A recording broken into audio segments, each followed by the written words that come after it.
This conference will now be recorded. Okay. All right. Thank you for joining the City of Kingston's Arts Commission at our monthly meeting. Today is December 10th. My name is Adrielle Farr, Director of Art and Cultural Affairs for the City of Kingston, organizer for our virtual meeting today. Before we begin our meeting, we would like to go over a few meeting guidelines to help us navigate this system as efficiently and respectfully as possible. We ask that members of the public and press remain muted and off camera for the length of the meeting. As organizer, I reserve the right to mute anyone who unmutes themselves. Commission members and staff member will control their own mute button. Good practice would be to mute yourself if you are not speaking to avoid background noise and feedback. All of our meetings are recorded. Both video and written transcriptions will be made available to the public on the city's website at a later date. If you are not included on the agenda, please be respectful and courteous to our commissioners by remaining muted.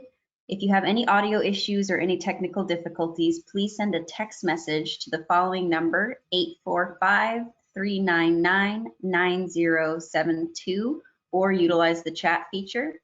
As the organizer for today's meeting, I reserve the right to lock and pause the meeting to eject anyone who has behaved inappropriately. Lastly, at tonight's meeting, we have in attendance Arts Commission Chair Susan Lynn, Arts Commission members Ann Bailey, Peter Criswell, Lara Giordano, Maria Elena Ferrer, Ione, Linda Marston-Reed, Ward Mintz, and Lynn Woods. Our non-voting council members, Patrick O'Reilly is not present this evening. Guests to the commission include Margie Menard, Chuck Thomas, Alessandra Larson, and Garrett Sager. Thank you for your patience during these difficult times, and on behalf of the City of Kingston, I wish you and your family good health. I now turn the floor over to Chair Susan Lynn, who will call the meeting to order. Hi, guys. Did everybody get a chance to look at the minutes? I couldn't open them. Ward, you couldn't open them? No, it went to Windmail, and then I didn't have my Windmail open the magic something. So I don't know what happened, but okay. I'll trust the minute takers and they already have readers and go ahead. Okay. So would anybody like to make a motion to accept? Anne? Wait, there's a small typo. Okay. 4 under the first paragraph, OT should be TO. Very tiny correction. 4th line, you see where I'm talking about? Okay. Okay. Tiny correction. All right. I would expect that from you, Lynn. I'll move that we accept the minutes as corrected. Okay. Anybody opposed? Laura? You're on mute. Did we lose her? I was just saying yes. Oh, okay. Okay, so Margie, would you like to kick it off? I think I'm going to be kicking it off, but okay. But the problem is that I was expecting to have Chuck Thomas join us, and there's no Chuck Thomas. Oh, oh, that's right, Mary Lou, you're working with him. Hi, tell her. I'm Chuck Thomas. That's right. You look great, Chuck. We've morphed into one another. Let me give you a context for this. One day, my partner Floyd Lattin went down to Newburgh because having been invited by his colleague on the CENILERC board, Southeast New York Library Resources Council board, Chuck Thomas, the director of the Newburgh Free Library, for a ceremony about a new sculpture that had been installed in front of the library. And he came back and said, it's such an amazing thing that happened. The library arranged this whole thing and they rented a sculpture. And it was a sculpture of Harriet Tubman. And, you should really look into this. Mm-hmm. So being ever so committed and nosy, I had the pleasure of calling Newburgh and speaking to Chuck, and he said, well, really, there's an expert about this, and it's Mary Lou. And I asked Margie, given that she is the director of our local library in Kingston, if she would join us so that we could hear about this and we could talk about it and she could respond. What I knew is that the sculpture was traveling elsewhere, and I know that there's a time frame and there's a rental fee, and how that all happened. And I also knew that people in Newburgh were very generous in helping the library install the sculpture there. So that is the context for this. And I now give the floor to Mary Lou. Great. Well, thank you so much for inviting us to be part of this discussion. It was a little dicey there trying to get GoToMeeting set up, but I sent a panicked note to Adrielle. I can't get on, but I'm here. So it's the state of affairs, is it not? You know, I can't see anyone, I can't hear. So I'm glad to be here. Thank you. This has been a really special experience for us.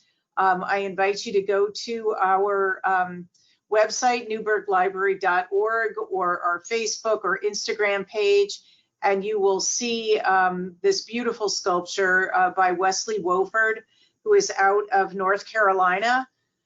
And long story short, I saw him finishing this exhibit, this sculpture on Facebook one day while I was scrolling to find something else, is usually how you find things, right?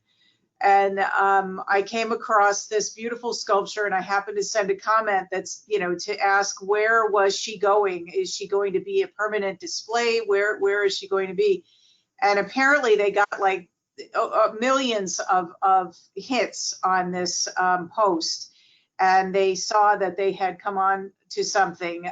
So they created a traveling version of this sculpture that Wesley had been commissioned by some private business, as I understand it, the name of which I cannot be known for some reason. But they made this traveling exhibit, and she is absolutely beautiful.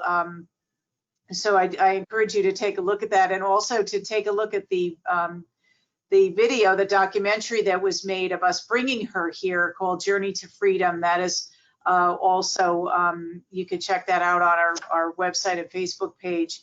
But in fact, is there a chat here? I could possibly put the link in. I do see a chat. Hold on, let me see if I can get this in there, because oh no, that's not it. That's the meeting number. All right, by the time I get done with this, I'll send you the YouTube link. But it was just really a tremendous community experience, and we were able to talk with the Woffords. His wife's name, the sculptor's wife's name, is Odyssey, which is just beautiful. She said she had hippie parents, and that's where her name came from. But growing up with the name Mary Lou, I just admire anyone who has a really cool first name of any kind. But she has been fantastic. She has been doing all the logistics for this experience, because the interest in having this traveling exhibit come to different towns has been great. So she basically sets the whole schedule up. She works with a trucking company, and they brought the sculpture to us, and we were able to enlist the incredible complimentary help of our local Iron Workers 417 to help us to unload her. They worked with United Rentals. They have a partnership. And thank you, Adrielle, appreciate that. They have a partnership, and so they were able to coordinate moving her off of the delivery truck onto the platform that we had set for her. And the cool thing about this was, you know, usually people see things already in place. You know, you go to a museum, it's already there. Everything is there, and you sort of have this one-on-one interactive experience. But what we did was we created her delivery as part of this welcoming celebration. So we had this parade down the main drag with gospel singers and dancers, and then she was unloaded off of the truck, and the gospel choir came down onto the grounds, and we had a group of people. It had to be about, I'd say, 75 people or so, but everybody was masked, everyone was socially distanced. and everybody was sort of spread out around this area. And so the process of bringing her off of the truck and putting her in place became part of the experience. And it was so amazing that you had little kids, you know, and they were watching, everybody had their phone filming it. But it was just so wonderful. And the cheers that went up, the guys were so thrilled, you know, they got to posture while they were, you know, moving her around and putting her in place and everything, and getting her to land perfectly was just so much fun and such a celebration. And everybody was so enthusiastic. And this was October 12th. So we were well into this COVID, you know, nightmare of separation and lack of connection. And here we were, all socially distanced and connecting, and just so beautifully together around this gorgeous piece of art of this iconic American figure. And so it was so exciting. She came to us. The way that it works is it's about approximately $2,000 a month to basically lease her, because she's part of this traveling exhibit, and they basically cover their costs with this. And then the place that she is, like, we will now pay for the transportation to the next place, just like the place she was before paid for the transportation here. So that's about $1,500 or so. And they give you the whole kit and caboodle. I mean, you've got, you know, when we have to pack her up this weekend, we've got certain things that we need to do. They give you a film that shows you how to do all this. And it's amazing. The very cool thing was we were so excited and had built so much of a program and a event around this experience that Wesley and Odyssey actually drove up from North Carolina in a driving rainstorm to accompany this, because they didn't want to miss this experience, because this was their dream, was to have this art be doing what it was doing, you know, for the community. And so that was unbelievable. That was just such a gift to all of us. And so they are located, I'll give you the information, the Wofford, WOFFORD Sculpture Studio. And they are in Cashiers, North Carolina. And Odyssey is the studio director and the brains behind all the logistics. And she's lovely to work with, so you can ask her a million questions. But her number is 828-226-4342. And I can put that in the chat. But it really has been a flawless experience for us. It's built so much community, so much interest in public art. It's generated great conversations. We go outside, I go out and I wipe her off every once in a while, and she's got flowers at her feet and notes and things. I mean, so people are coming there when we don't even see them, and they just sit and they just are in her presence, and it's just absolutely beautiful. So I highly encourage either this sculpture or another, but there's something about this sculpture that's just magical. That's wonderful to hear, Mary Lou. I have a couple of questions for you. First of all, where'd you get the money, if you don't mind my asking? Did it come with a plaque, with a label about who she was and something Yes. about the artist? Yes, it does. In fact, it has two beautiful bronze, my God, I can't even think of the thing. They're just like little, you know, plaques, basically. They're plaques on a stand. And we had them bolted in. The copy of what is on the plaques is on our website. If you click on the Journey to Freedom button, there's two printouts that are on there. And one is the story of Harriet Tubman's life, and the other is the story of the sculpture and why he chose to design her the way he did. I mean, it's down to the detail where she is stepping up. She's stepping from her enslaved Maryland up to Pennsylvania. And the topography is exact to the topography that you would see from an aerial photo. So he's so exact in what he does that it's just really beautiful. So he describes the detail and why he chose to make her in motion, which most statues are not. and that makes her even more beautiful. But yeah, so there's the 2 plaques that come with it that we had bolted into the sidewalk. And although I know some people have taken them out and brought them back in, and I don't know how the heck they did that because they're very heavy. I was not going to do that. So we had the school district bolt them in for us, and then they'll take them out on Friday and put them away. But so we had to put a down payment, and then we earlier in this year, and then we just paid the remainder recently, and then we will pay the rest. We worked with, part of it was our budget.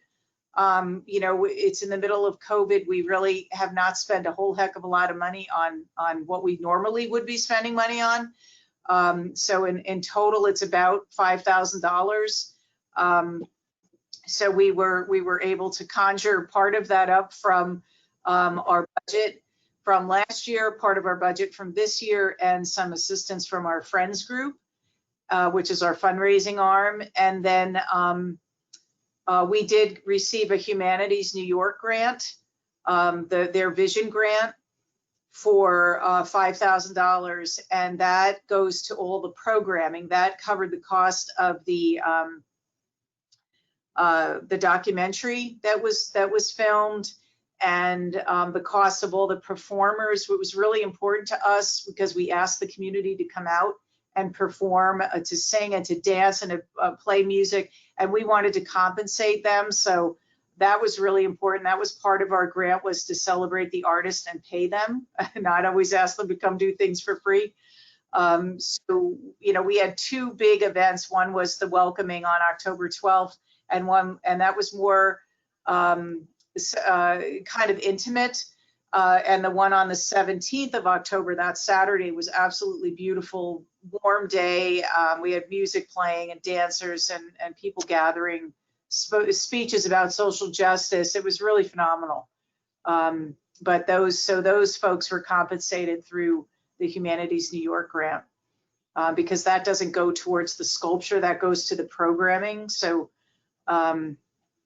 you know, I'm sure there are other ways, arts collaboratives or something that could help bring the money there. But Had you gotten Humanities New York grants before? I'm sorry, Peter. yeah, we had in the past for other displays, and you know, but I think that what they liked about this was the collaboration. We had a group planning committee that started out with 5 people.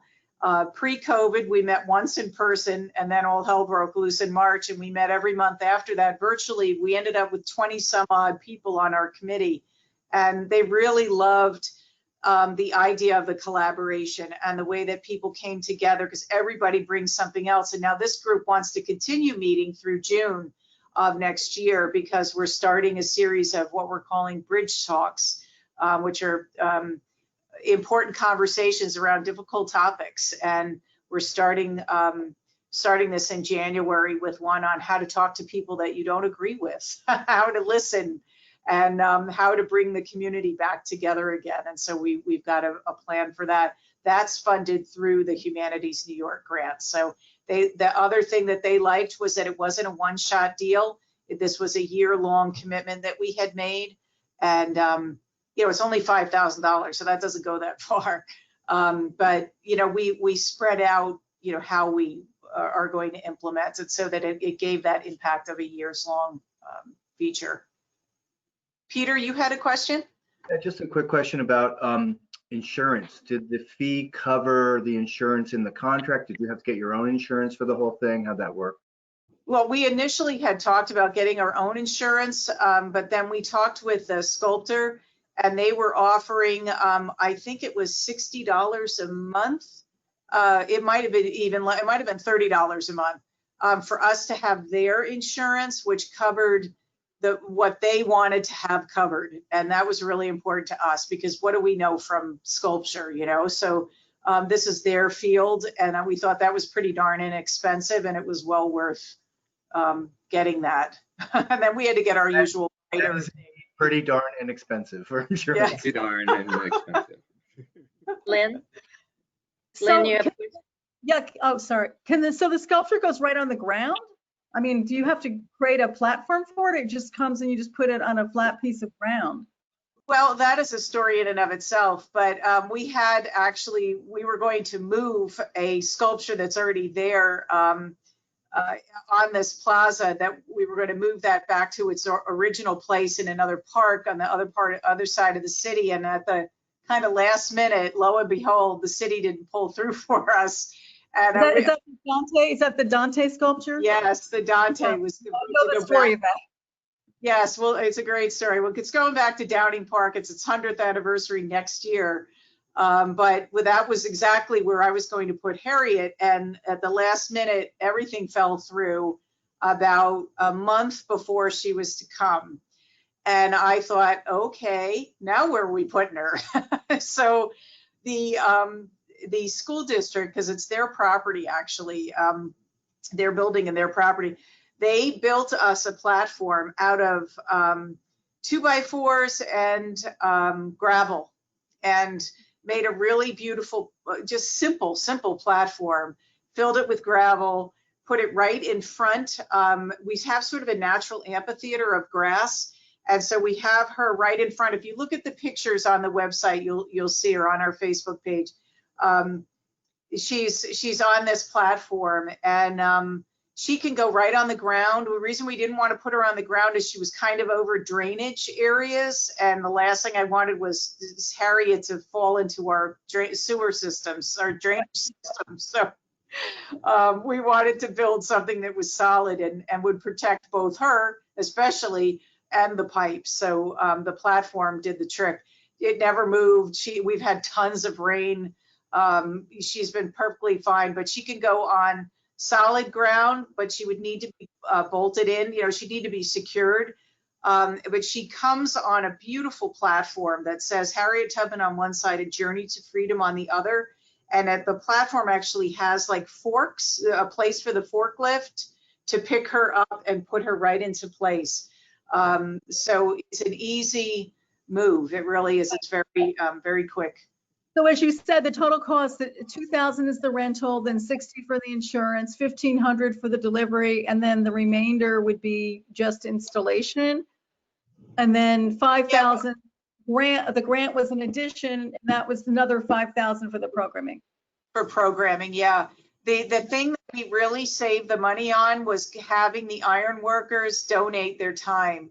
The first day when we had her come here, it was holiday.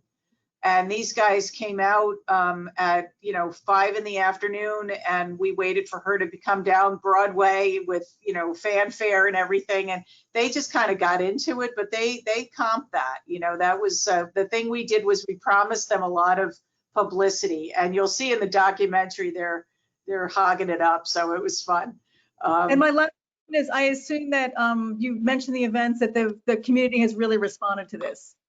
Yes, yeah, absolutely. They wanted to get involved. They had signs, with Harriet quotes, and people were following her down the street.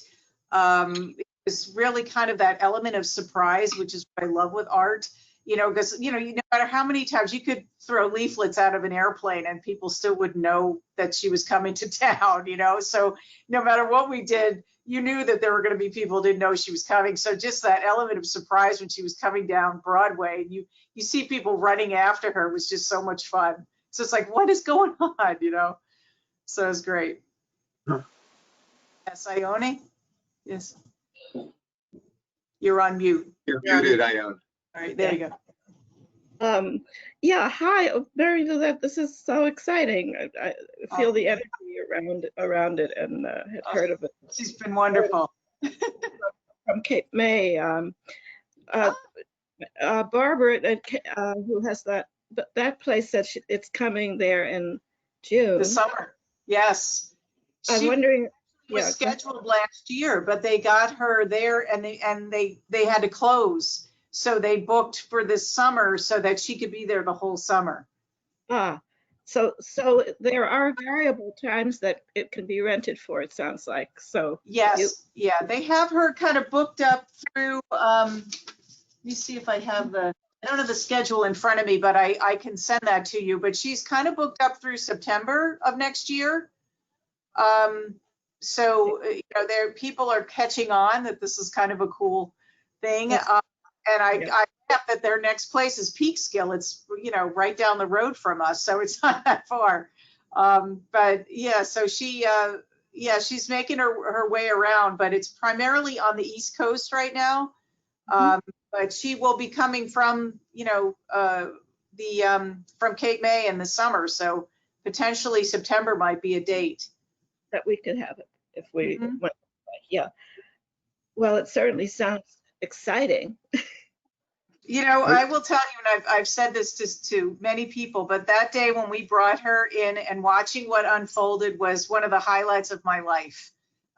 It was watching art and community and volunteerism and children and everything just coming together. It was supposed to be pouring rain. We had no rain at all. It was like Harriet just held the raindrops back for us.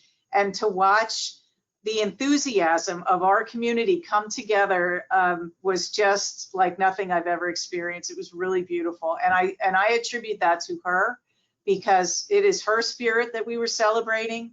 And we laughed with the rain. We were like, look, Harriet didn't care about rain. Harriet ran no matter what and grabbed everybody with her. So, you know, if it rained, we were going to stand there, you know, in solidarity with her. But it was just really beautiful the way it turned out. It was like, you know, sun and rainbows, you know. She's magical. She is magical. Was there any reaction to the race or ethnicity of the artist?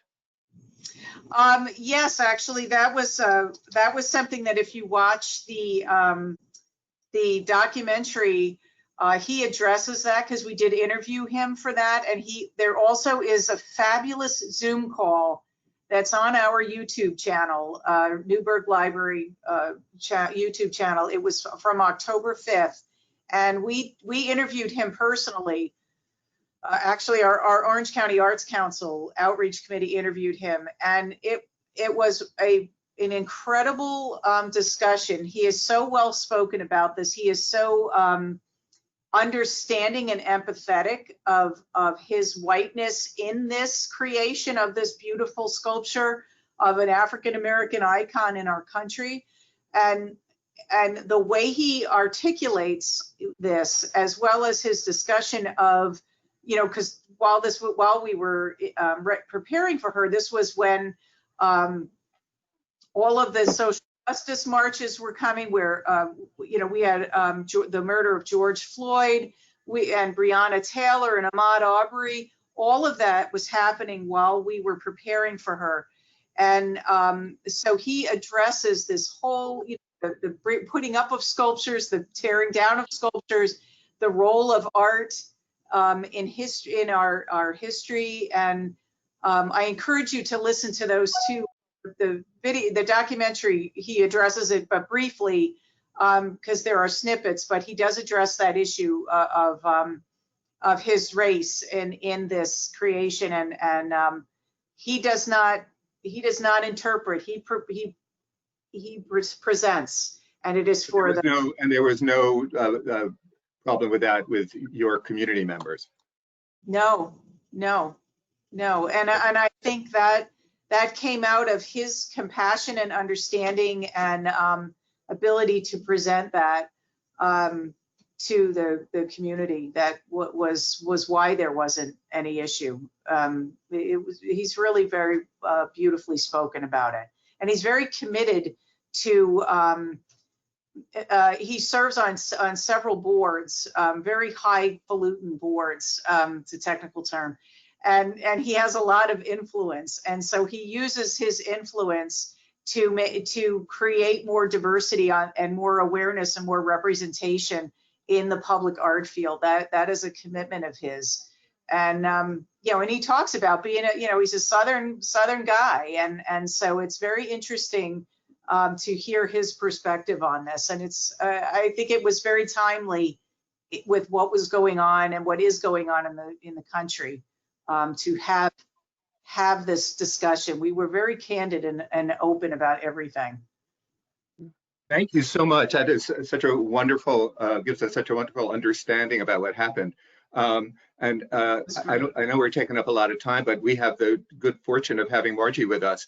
And I'm curious, Margie, to have your reaction. How I love the wonderful idea. to have Margie. How wonderful. It's great to see you. We are very lucky. It's good to see all of you. I love seeing all these familiar faces that I haven't seen for so long. I'm thrilled with this. You know, I've been talking, you know, Addie said that we were, you know, on a separate meeting last night, but it's my very firm belief that public libraries are access points for people for arts and culture, and that sort of everyman access point. There's not too many other places in any given community that can be all welcoming to all people all the time. And you know, I think libraries fill that role, and I would love to see if the Kingston community can make this happen for our community, and I would like the library to be a player in that. You know, I was flipping through some photos and looking at it, and you know, you're all familiar with our 1 acre city block lot. And it would be lovely if we could have the sculpture here on site, but that being said, I would not be heartbroken if we found that our lot is not conducive to hosting the sculpture. That being said, you know, listening to Mary Lou and hearing her talking about the Humanities New York programs that were sort of all around the sculpture and its comings and goings and the history, we could definitely be that hub for that. And, you know, we have sources of funding, both through our Friends group, our own programming budget. I don't know that we could cover everything, but certainly we could make a good swing at it. And with community support, we could, you know, if I'm hearing $5,000-ish, I'm thinking that's doable. We could make that happen.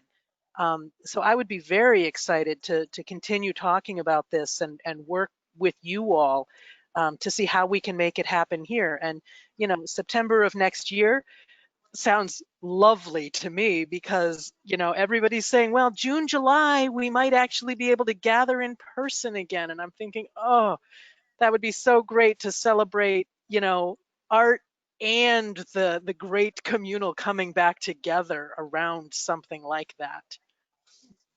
Anne? So I think this is very exciting, and it opens up a lot of thought about the possibilities here. I see September as one of the possibilities, but I also think Black History Month in February would, the following February, although it's cold and snowy, it could be a pretty spectacular thing in the dead of winter to have this. And so I think it's going to be really important to talk to the cultural and art organizations in Kingston and see what they think and see how we might utilize this in a way so that we can create a whole celebration around it. So whether it's Black History Month or a celebration of the arts, segueing into some programs that could be done at E Square with MAD and CCE, and you know, a lot of these great, and your library, maybe we can have some readings and information sessions. You could turn it into a citywide event, and I think that is really an exciting notion. I think Frank Waters would love to hear about this. So. And I'm sure Tyrone as well with Black History Month. You make a good point, Anne. Yeah. Yeah. Richard? And Yeah, I wanted to say it also, you know, I mean, to tie this in with the African burial ground on Pine Street is very important. Juneteenth of this year is going to be the celebration of the purchase of the burial ground by Harambe, and you know, COVID has, again, we keep saying this, but it's wreaked its wrath on all plans. But this is something that really there's an active, vibrant, a number of active, vibrant African American groupings in the city that really should be. You know, could be very much involved in this, and again, it creates the collaboration of community and the arts. And so, I think if we do this, it would be really great to have. It's another possibility to have a collaboration. Ione, did you have something? Oh, yes. Well, I was just feeling that that coalition will be and can be extraordinary, of the many amazing African American groups and the burial ground. All of that moves toward this so perfectly. And I think what the important thing about this sculpture is that it rises beyond and it creates a container or a crucible for many quote unquote races to participate. So I think that this and to be a part of it, to be a whole part of it. Kingston has the ability to do this, I think, and there's something about this particular statue, the feeling of it, that I think could make that happen. So I just want to put that it's bigger than 1 month. I mean, I love Black History Month, and I also want to see it Black History Year, Black and Brown History Year. I want to see that happening. And what you're saying about the sculpture and what he has to say seems to speak to that to me. Great.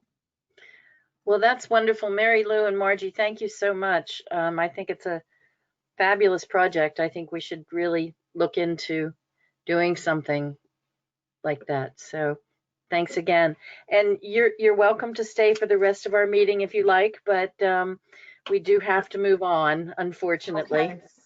I thank you. I'm going to send you my cell phone if you have any questions that come up from this meeting. Let me put my glasses on, make sure I put the right number in there.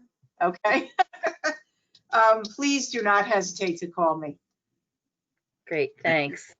Thank you very much. And it was an honor to speak with you all. Best of luck. And she will be here through this weekend. So if you want to do a road trip, it's going to be in the 50s. She won't leave till early Monday morning. So we welcome you to visit. Sounds good. Good night. Bye. I do have one quick question for the larger group here. As a very willing participant in this whole effort, is someone going to be a point person? Is this commission going to be sort of the lead group on this? How will this move forward? There's been any decision on that. I think this was most of us didn't really know any of the details. So now we have to talk about it, I think. Okay, as well. so the Arts Commission will be discussing it and seeing how you see it sort of happening in Kingston. I think so, yes. Okay, great. All right. So just keep me in the loop. Let me know where you want me to plug in, and I'm happy to do it. And if you want to be the point person, we're thrilled. Well, see, that's what I was hoping. There were no assumptions happening. No, that's what we want. That's what we I want. love you all, but I don't know. It looks like you have that incredible space, that the most famous iron fence in the Mid-Hudson Valley. I prefer to be one of many, but I'm happy to be one of many. All right, so I'm gonna head out. Good to see you all. Take care. Great, thanks. Thank you, Margie. Thank you. Thank you. Okay, Mr. Mintz, do you want to talk about Academy Green? And I have some information about the Mellon Foundation. I don't have anything to say about Academy Green. Okay. So I did investigate the Mellon Foundation. It's an ongoing initiative for 5 years. You have to be invited, obviously, and since we maybe have an in there, it might be good for us to do so. They have 3 focus areas: fund new monuments or historic storytelling spaces, contextualizing existing monuments through installations, research, and education, and relocating existing monuments and murals. I'm sorry, memorials, not murals. We could think of a few murals too. Never mind. Anyway, it's a very simple form. They only allow you 300 words. So if you want to, and not obviously at this meeting, I don't think we'll have time, but if we want to get together and toss around some ideas and see what, I think it would be worthwhile to at least give it a shot. So go ahead. Me? What is the deadline for applying? There is no deadline. It's an ongoing initiative. So what they would do is, if they like what we are proposing, they would then invite us to submit an application. Anne? You're on mute. You need a letter of inquiry first? It's a very short form. You just put your It's just open and rolling, and you don't have to get right acceptance to apply first. You have to be asked to apply. You can send the letter of intent, right? And then if they like what you're saying, they will invite you to apply. Okay, I think we should. So the letter of intent then should give an idea of why we're applying, right? I mean, the letter of intent. Yes. How difficult is to get invited? That's what I'm asking. Like, how much does that letter of intent have to have in it? Well, it limits you to 300 words, so it's not a whole lot. Well, that's the letter of intent, 300 words. Yes. Yeah. What do you think, Lynn? I think it's a great idea. I love the idea of having a meeting and everyone bringing their ideas, like really brainstorming ahead of time. Yeah. Really think, look, really come up with some concrete ideas and then share them. I think that would be a great first step. I do too, and I think we've got a lot of great writers here, so we can do this. Let's bring this to Kingston. Let's do it. Yeah. Yeah. Did you all see the performances in the Old Dutch Church Cemetery? They, one of the there are all these different figures, and one of the people who performed was doing it as Emily Chadbourne Park. I can't remember which way her name goes. And she was, she was the woman who brought the sculptures to Kingston from the office building in New York. And she lived in Stone Ridge, and it was really quite a fascinating, well-researched presentation that this woman did. So in a sense, we already have a performance about the Academy Green. So really? Do you want to maybe? Sorry. What? Are those recorded? I really wish I'd seen those, Ward. I don't know. We'd have to ask. Again, what's the name of the man, Addie, who's the head of the company? It's Frank Marquette. Frank Marquette. Oh, Frank Marquette. I know Frank. I'll contact him and find out. Yeah.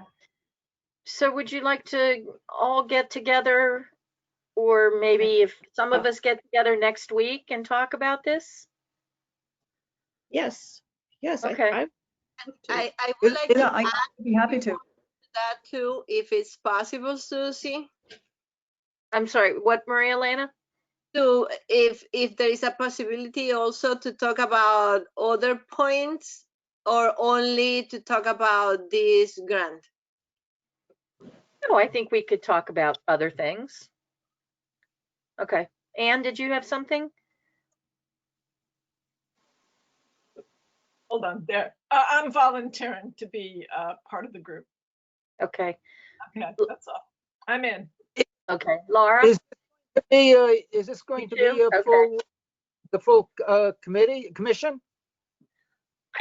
I don't think it needs to be the full commission. I mean, I'm just asking, is it a quorum? And Oh. we could say we're going to have a meeting. We could, you Yeah. know, Okay, make it as long as it's announced. We're not going to decide anything. It's just to brainstorm ideas. So when we come to the meeting, we don't need to start the brainstorm, because normally these meetings are 1 hour or hour and a half. And, you know, there are a bunch of things that we cannot really discuss. So if we can just come with the ideas and then vote during this meeting, the quorum is going to be here, right? Yes, and I Yes, think but it has to be what an open. Richard is saying, you don't want more than 4 people, as the bylaws are written. I think it's a technical. well, if we make it a formal meeting, if we announce that we're having a Good. meeting, we can have Yeah, more you than, could. yeah. Absolutely, So absolutely. Addie, that would work? Can we do that? I think the best thing to do would probably be to have about 4 members of the Arts Commission there. I don't think it needs to, I don't think unless we're announcing it as a formal meeting that we have to be concerned about that. I'm happy to just kind of like double check on that and just make sure, but we can just kind of review the bylaws really quickly. It's just the whole quorum thing that we always have to kind of think about when we're gathering outside of regular commission hours, but I'm more than happy to kind of just see if we can. In the new virtual world we live in, if we just had a get together on someone's Zoom account, maybe it wouldn't even count as a meeting. That's budget. Yes, well, Addie, if you could check tomorrow and give me a call, and then we'll set something up for next week. You got it. Okay, great. Is this the Public Art Commission, the Public Art Committee? No, I don't think it has to be. Okay.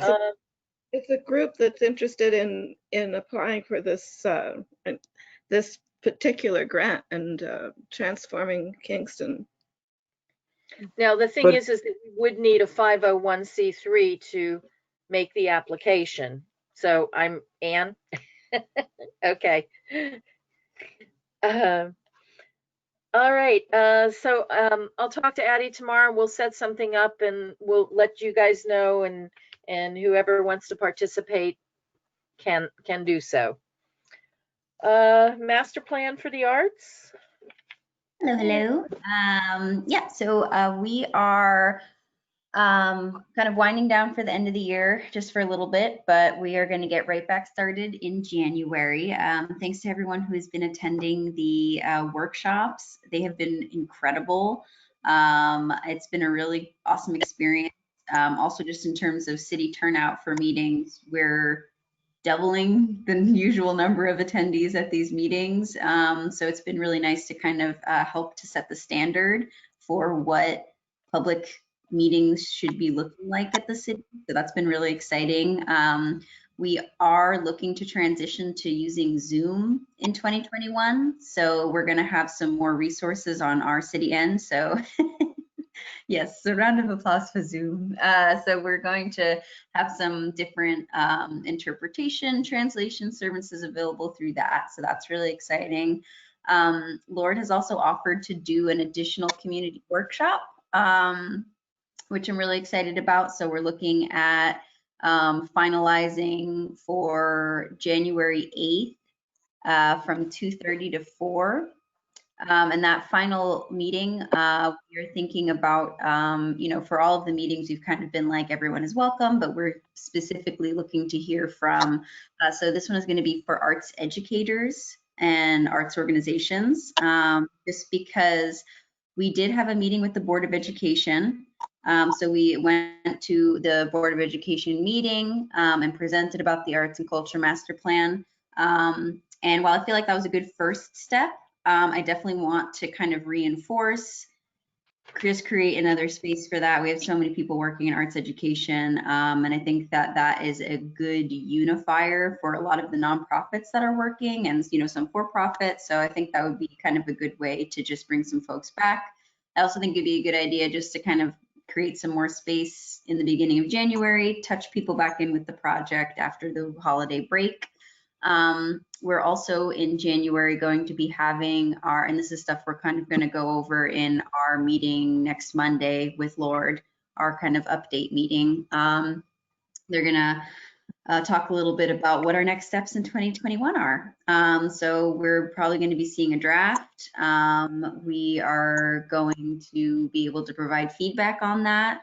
I don't know if you guys got a chance to see, but Newburgh had kind of created what they called a summit event. And so they basically created a whole event around, and it was a virtual event, but still very awesome, around the presentation of the findings. So knowing our community, I think that that's something that we should really start thinking about. I love the idea of creating a real buzz, and to also reinforce, we're talking about the arts and showing exactly what that means, inviting folks to participate in a meaningful way, and just creating a feeling of unity, which I think we're all looking forward to. So like I said, we'll kind of have a chance to dive in a little bit deeper when we have our meeting with Lord. They'll give us some more direction. We are still very much on target with our schedule. So we are looking at an April finish time for this. Of course, things are always kind of happening, but I'm feeling really good to be able to have that data as we come into the summertime. Feels really great. The cultural asset inventory is up and running, and folks are submitting things. We're going to extend the survey deadline until that last January workshop. So folks will have even more time to participate in the survey. We have had pretty awesome participation on the survey, so I'm feeling good about that. But the more information we can get out there, the better. So yeah, feeling pretty good. I think things are going really well, and the piggyback meetings have been really interesting, and they've been a really cool way to expand the work. I've had a few more folks submit their notes on community circles, and as we kind of come into holiday season, there have been a few people who have told me that when they get break time that they'll be able to arrange some stuff too. So yeah, that's what I have so far. Linda? I think, the summit was an excellent idea, and I was looking at the people that showed up to that, and I was thinking that's exactly what we need to do. They had the senators there, local elected representatives, legislators. So it goes out beyond Kingston, and I feel like if we're going to be the leaders in creating an arts master plan for the major city in Ulster County, we should really sing that loud and clear. Yes, I totally agree. Yeah, Ward, did you have something? I just wondered whether there were, as you've been attending these workshops, whether there were 2 or 3 things that were said that were revelations to you or surprises that you might want to share with us. Not for just quickly, but I thought it would be interesting to know. So one of the things that has come up quite often is, of course, as we all know, the idea of more communication. There have been a lot of different approaches on how to do that. Everything going from community calendars to new publications being created. So that's not necessarily a new one. That's kind of a reinforcer, which felt really good because that's something we've been saying a lot. So it felt good to hear people say that as well. One of the other things that I really appreciated was hearing from one community member who said that there is always a lot of conversation about the people creating, but not as much conversation about the people consuming was the word, but participating. And that I just thought that was an interesting approach. And I thought it was kind of a wonderful just lens to always keep in your mind of just remembering that it's a kind of world between, there's a collaboration between there. It's the folks that are coming, joining, participating, and then there are folks that are creating the events, the artists, the performers, that kind of thing. So I really appreciated that. And I think, what was the other, there's one more thing that someone said that kind of, Oh, there was talk about how to create like a, what did they call it? It was like a business's guide to interacting with the arts that I thought was really interesting. It was kind of like a lot of folks felt like, you know, there are galleries that are, you know, businesses have galleries and things like that, but they don't necessarily approach it from the realm of, you know, working with professional artists or that kind of thing. And they don't really see the opportunities that could be developed there. So there was just kind of some conversations about that I thought was very interesting about, you know, giving businesses more tools to participate with the arts and kind of encouraging them to think beyond just, you know, maybe putting something on their wall and kind of going a little bit more with that. So I think conversations are kind of the big thing that folks are looking for. And I will say, I do think that something that I just noticed as an undercurrent was I think a lot of people have been looking for a space to communicate about these things and really value the opportunity to be able to talk about things that have been rolling around in their minds, sometimes for years. So I could kind of see that there were some folks who were really like, they have been thinking a lot about what needs to change, what's been successful. So that felt good to kind of like see visible, not relief, but just kind of like, you know, people enjoying speaking their minds. Cool. Lynn, did you have something? I did. So I participated in the first meeting, the community, and frankly, people felt kind of frustrated. It felt like there wasn't enough time, there wasn't enough follow-up. And I assume that maybe as they did more meetings, you know, they got a little more structured or valuable in terms of the feedback. But I feel like, you know, are we going to have like specific feedback about the particular meetings and the communities? I mean, I did a bunch of community circles and I submitted it. I'm wondering, you know, it kind of feels like things go into a black hole. Like, are we going to get specific feedback? Is that going to be in the report? How specific will it be? And also, as the commission, I mean, I don't know who those stakeholders are even. You know, like, I just feel kind of like, I don't really know what's going on with this and when we get the feedback. I mean, is there a big report that's going to include all that? Will it be released in stages? Communication along the way, or there's going to be one big report at the end with all this data? So when you say feedback, do you mean like somebody going through your notes from the community circle and like? I just don't know what form the final thing is going to be. I mean, this is all just going in, they're just going to be analyzing from all the comments and coming up with general statements, or, you know, I just don't know how the process works. Right. So I think what you're looking for, that kind of final result, is kind of the plan in and of itself. Right. So that's kind of what is coming out of all of this, is the final plan and the product. So I'm just kind of, I think that's the goal at the end of this, is to have all of the information compiled into a document that we can all read afterwards. That's kind of the final result. So, you know, of course, we kind of want to see that sooner rather than later, which is why they do the presentation of findings in January. And all of that information is available in the schedule and in the scope of work that we presented in the RFP. So there's definitely, you know, a few different stages to that. I know that as commission members, we don't really, we're not really, I mean, what I'm saying is, like, it would be nice to know who the stakeholders are. As a commission member, I don't know who they are. You know, yeah, I mean, if anyone has any questions about that, it would just be to ask. Yeah. Peter? Can I just chime in for a second? So Lynn, you weren't part of the initial process of vetting and trying to, in the very beginning, trying to figure this out. We actually downloaded a whole bunch of different plans, which I still have copies of. If you want to see what one of these completed plans look like that we are hoping, you know, our plan eventually looks like, I'd be happy to share with you some of the ones like we had from Decatur, Georgia. Do you remember the other ones that we had, Addie? I don't know if you have copies of them as well, but I think I still have them in the files.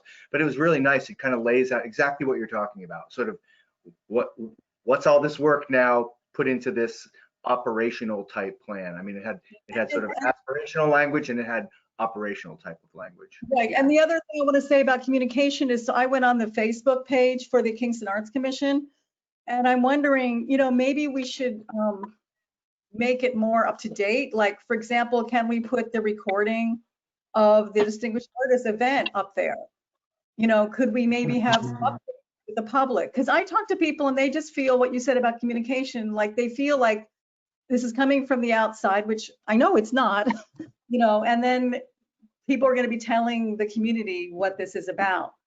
And I thought maybe the Facebook page is a place where there could be updates or some kind of communication with the public. Yeah, I would encourage anybody who's feeling that way to, one, attend a workshop and to maybe get involved with the project and learn a little bit more about the folks that are working on it. Because I do feel like Lord has really gone kind of above and beyond to, I mean, even just at the start of every conversation we're having, just making sure to reinforce the fact that this is not an outside organization coming in and telling us what to do. And, plans are kind of as good as participation is important, and we want to encourage more folks to do that stuff. So definitely, if anyone's vocalizing that they're feeling like this is kind of an outsider organization coming in, really definitely want to encourage you to either send them to me to talk to, or to give them Eve's contact information. It's all on the website, just so that they can kind of feel that right away. The other thing I would say too is that just in terms of kind of that feeling of things like going into the abyss kind of thing, I understand that there's definitely a bit of like patience, and like we are all kind of wondering, like, when is this going to come out? What are we going to see? So I think that when we get to the end of January and we have our presentation of findings, and we can really start digging in, I think that we'll start to feel a little bit more like, okay, now we're seeing that tangible stuff that's happening.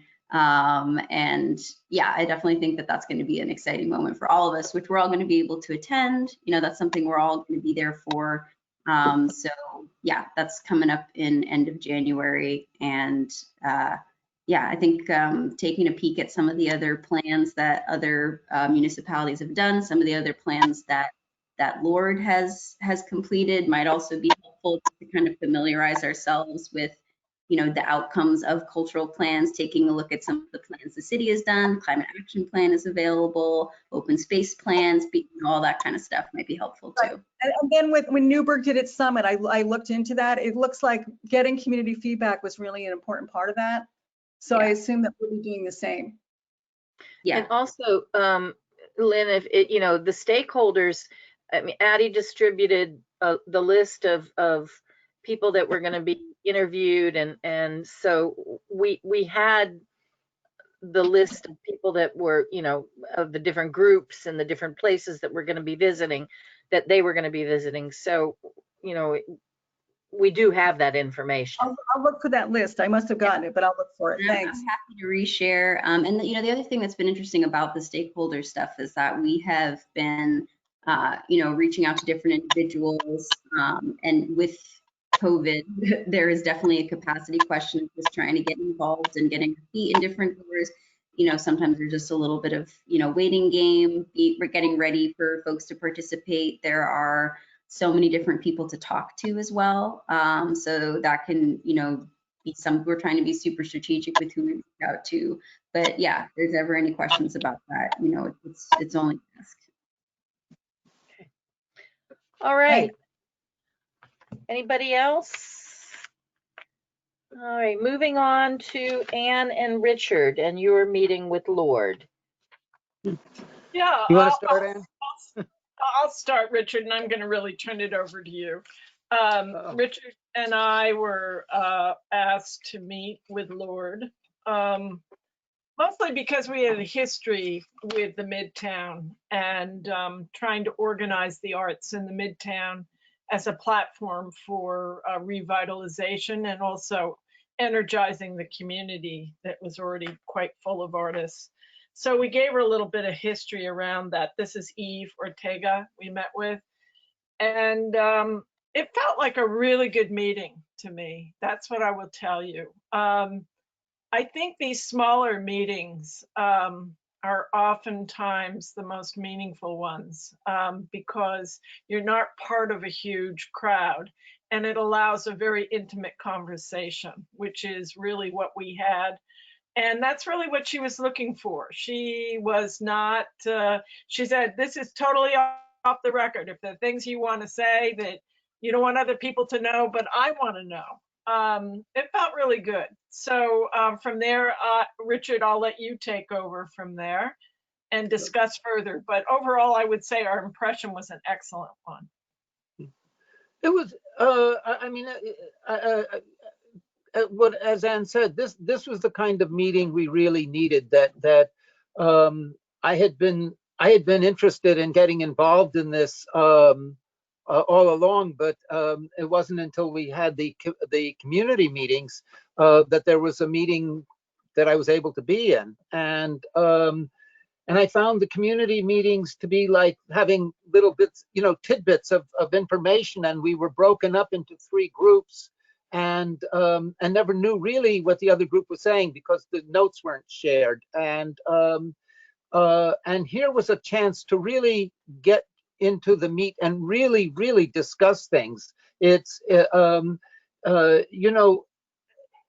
it's easy to say you want community feedback, and so you have 100 people and they all get up and they say a few things, but how do you bring that together unless you're really using the, going to the groups that are already organized and really meeting with them and getting this kind of meat. And it was actually a thrilling meeting. I was not sure what it was going to be like, but Eve was really quite wonderful to talk to. She was, it was much different from the community meetings. And in fact, when the time was up, she asked for more time, which was interesting. So we spent another 10-15 minutes, I think, talking. And it was, when you talk about public and community meetings, again, it's, what is community feedback? We just had a meeting, the city just called a meeting for the 3 different business districts. And it was divided by geography rather than by clusters. So you had people, well, actually the ones that I was in really didn't have that many people in it, but from Midtown. But the thing is that instead of approaching us by clusters, it was done in a way that really I didn't feel was meaningful. So having, again, just going back to what to this meeting we had with Eve, this was really, to me, the way to really do it, and to have it in a deep and meaningful way. And frankly, I don't know if there. I actually didn't take notes because we were talking so fast and furiously, but I got the feeling, if we really had that kind of thing, more of that kind of thing, we would come out with a much more solid thing that we could then, go out to other people and involve them in a way that was really deeper. So that's all. So I would continue to say just one more thing about this. We really talked about opportunities in Kingston and also threats. And the threat part was a really important part of the conversation because we addressed housing issues and squeezing people out of our city, and how people in the arts community were very concerned about that, of course, because along with marginalized people, artists are the first to go as well. So, and that's part of what makes our city, and we want to own that, and we don't want to lose that. So we did talk about that. She did say she was very impressed with Kingston as a city. She said in many ways we were light years ahead of other cities, simply because we talk to each other, all right? And there's enough talking and enough collaborating and enough, cross currents that people seem to know what each other is doing in the world and in Kingston. So that if you have any questions, just ask us. But it was a good meeting. It was very good. Yeah.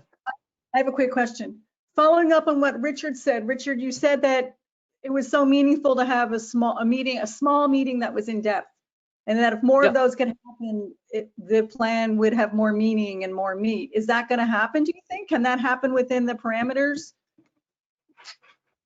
Or that'll be community after the plan is done. It's up then to take it out to the community and continue that conversation. You in know, that-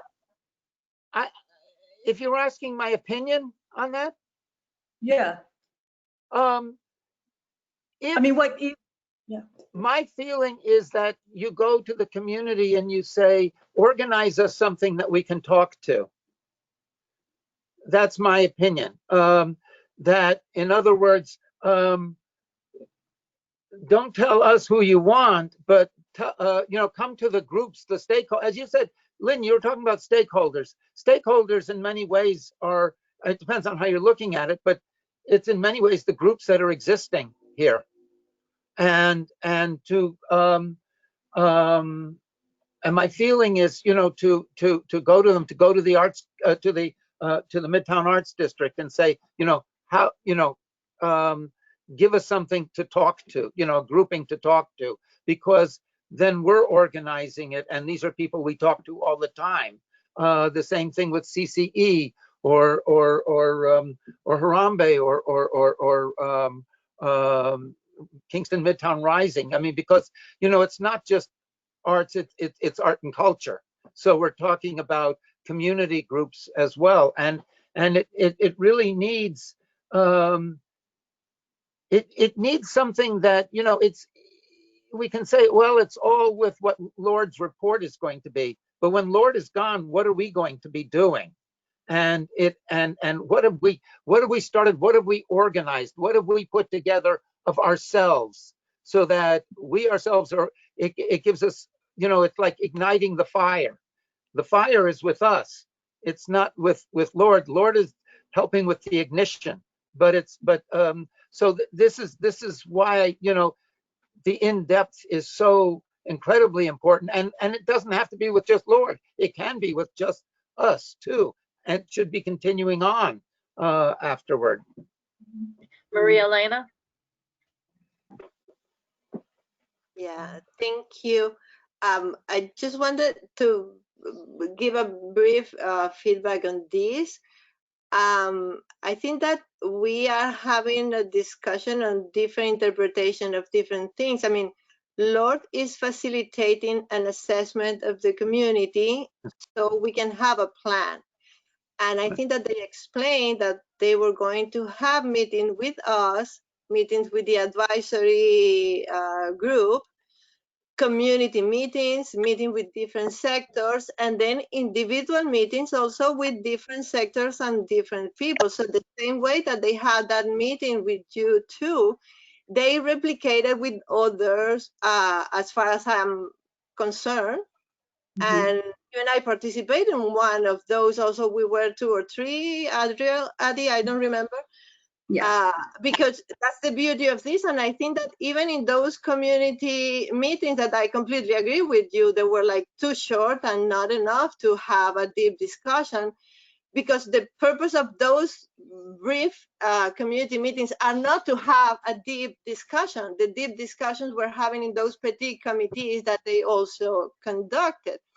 But they were, and also they recommended us to do those circles in, as big or as small as we could do that, to invite other people to participate in the community meetings, to have the one-on-one, to submit our ideas, to come to the, you need to talk like about different levels so you can have an assessment. And I think that there is a wrong, I think it's a wrong presumption that Lord is going to come now and tell us what we have to do. They're not going to do that. They're just facilitating a process of conversation that you just mentioned, adding their expertise with other master plan, and just tell us, this is what we found you have, this is what you community told us you wanted, this is what we eventually would recommend you can add to that, and this is what we are going to work with the plan, and from now on, guys, this is on you. I don't know if I misunderstand, but I think that that's the purpose of all this. It's not just to call somebody that is going to come and dictate to us what to do. So I don't understand why that idea is out there, because I mean, I joined the train in the middle of the conversation. I was not at the very beginning, but my understanding is that they are conducting an assessment with us so we can move forward with a plan for the city. I think, yeah, I think one of the things to also take into consideration is that there are a lot of different moving parts on this project.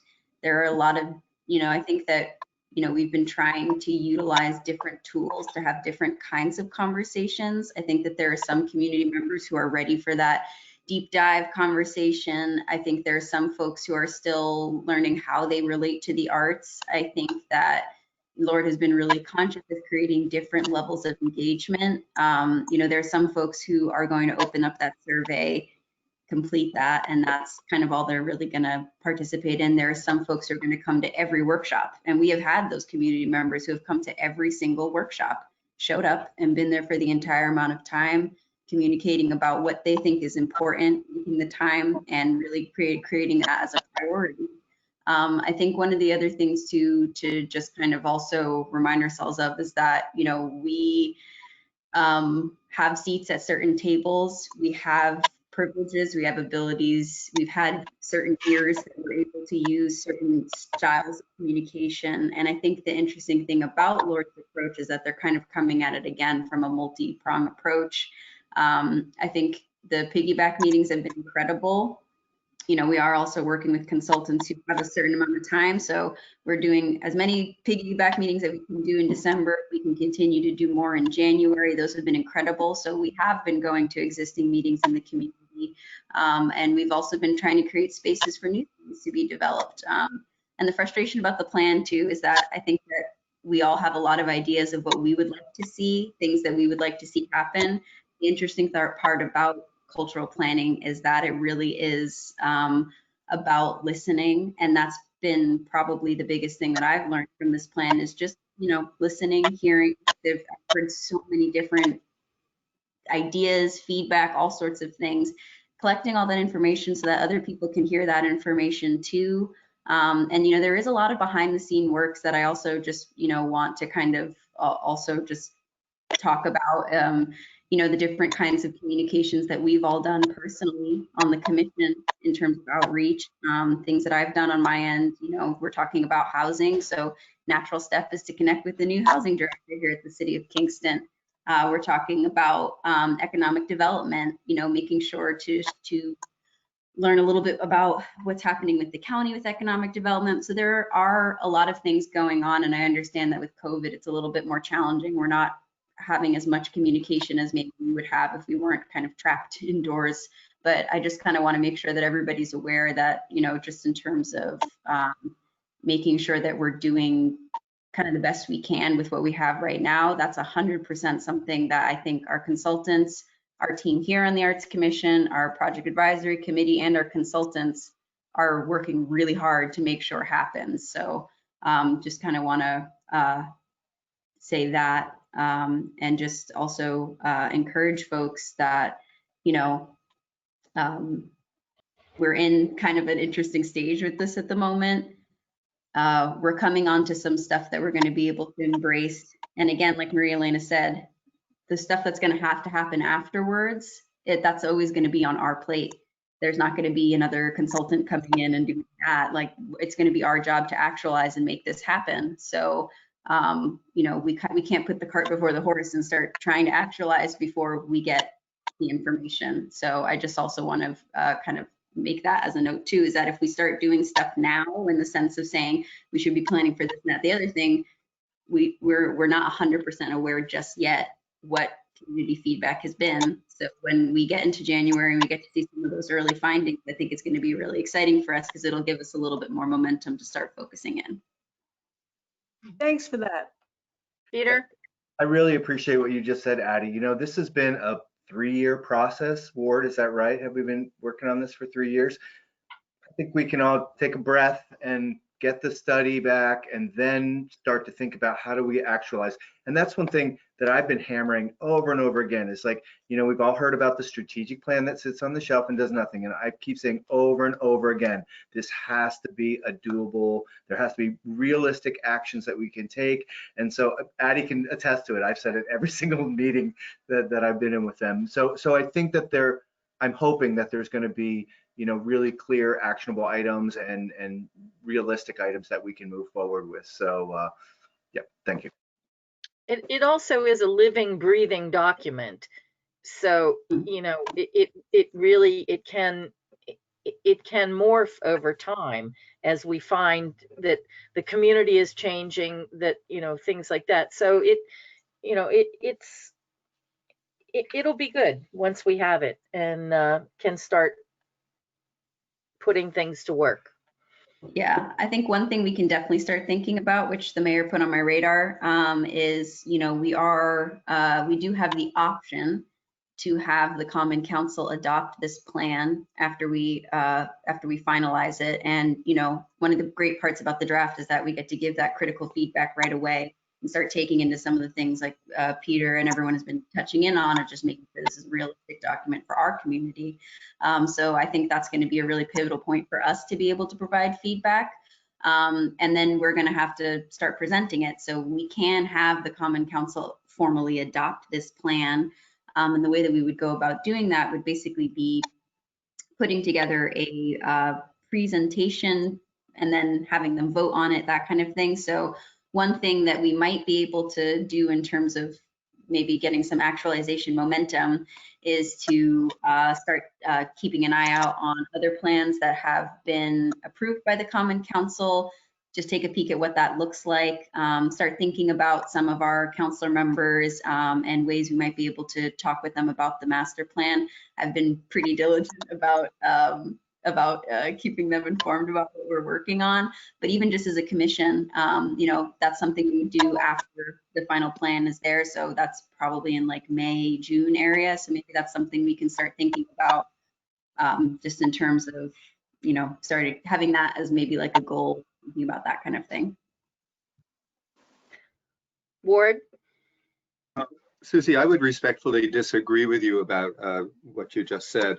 I think that while we want a plan to be something that changes and that we all understand that it does change, I think that once that's put on the shelf, that becomes the plan, and people continue to refer to it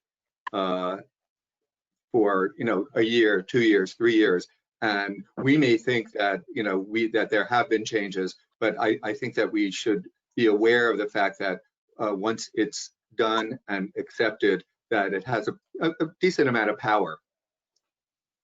Well, I agree with that, but I also think that plans change. And I agree with that too, but that plan is still sitting there vibrating.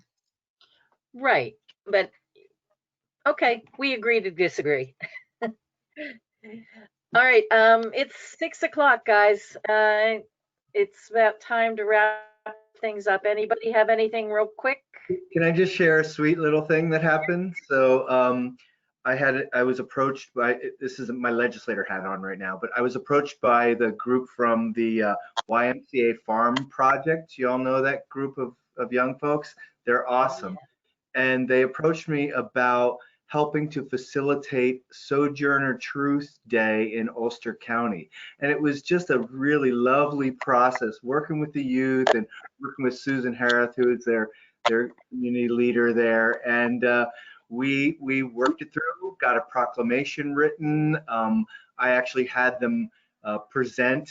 They were amazing. 3 of them presented, you know, how they came about this idea, what it means to them, what's the other work that they're doing on social justice issues. And I mean, it was lovely. And then I read the proclamation and there was a big cheers. It was a beautiful event, really beautiful event. So we named the day, and so it's in Ulster County history now. So What day? What day? November. It was in November 28th. Oh God, I missed that. Was it, it just happened? It just happened. Yeah. It was pretty lovely. Did anybody know about it? Anybody else know about it? No. We'll have to do about You it. can- November 28th you now can is look- Social Day. You can look online and you can find out a little bit of information. If you just do Ulster County Sojourner Truth Day, you'll see lots of information. Scenic Hudson did a very nice e-blast about it too as well. Lynn, I can forward you that e-blast so you can see it. I want to write something about it, definitely. Oh, great. I'll send it to you. Thanks. Anyway, I just thought I'd share that fun little story. They Okay. also printed at the draw. What? They did some prints at the draw studio. Yay. Yeah. I want to just say briefly invite everyone.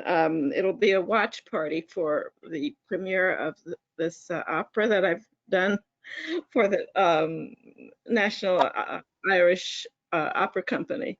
So it's opening on the 17th, and it'll probably be in the afternoon, and I'll send it out in case you'd like to.